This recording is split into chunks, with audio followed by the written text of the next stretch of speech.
Hey everyone, I'm Joseph J. McAllister, and today we're going to build a Halloween maze.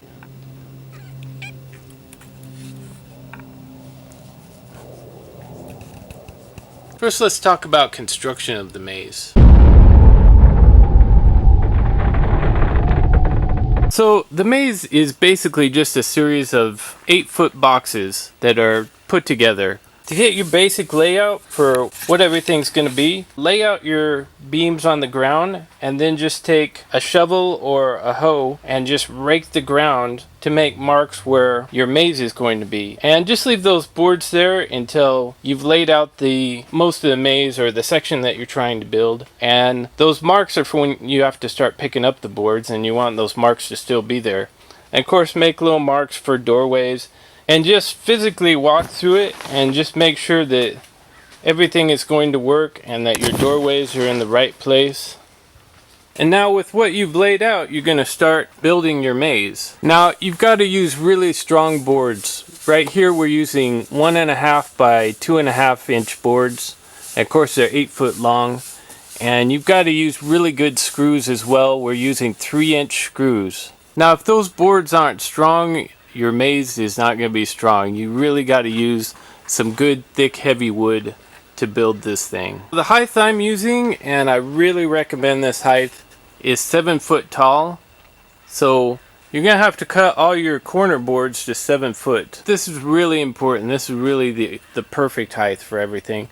And of course it's going to be 8 foot wide, and it's going to be 8 foot wide across there. It's just basically a big square. Now you really want to use screws for all of this and not nails, because when you take it apart after Halloween, nails are really hard to pull out. You have to hammer them out on the backside and then they bend, and you have to use the hammer to pry them all out one by one. Screws come out really fast, and also you can reuse those screws, and also the holes for the screws next year when you're slapping it all together again with the same wood, those holes are already pre-drilled and ready to go. Now in order to get those screws in for building the maze, you're going to want to drill the first board, and the second board behind that you're not going to have to drill. And you just go ahead and change the drill bit to a Phillips head and screw that all the way through, and it'll tighten right up.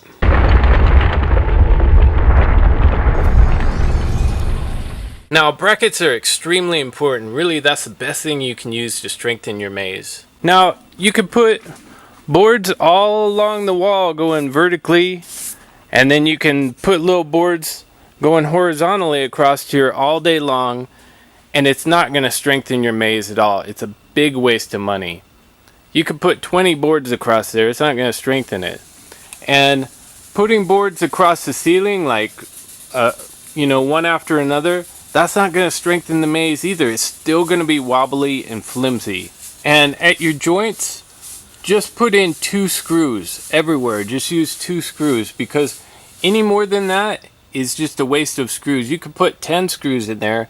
It's not going to strengthen these joints at all. They're still going to move, and they're still going to be flimsy. The only thing that's going to stabilize these mazes is putting in crossbeam brackets. Now a bracket like this helps the maze keep from twisting. If you're having a twisting motion, this one's a really good one to put in.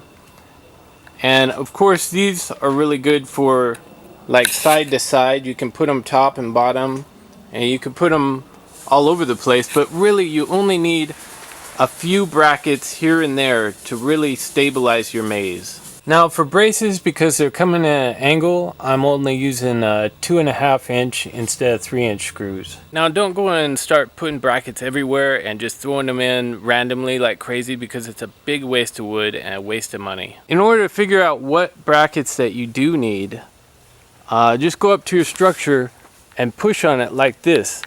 And if it's wobbling back and forth that way, then put in one of these diagonal brackets to stop that wobbling. Now let's say that it's wobbling this direction. Now you can see I put in various brackets right there on the floor to keep it wobbling from side to side.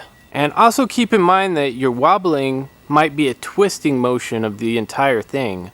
So for a twisting motion, these brackets up here are really good stabilizers. And remember, you don't have to go crazy with these brackets. Just a few here and there really works wonders and really stabilizes your building. And when you're done putting in all your brackets, your structure should be rock solid.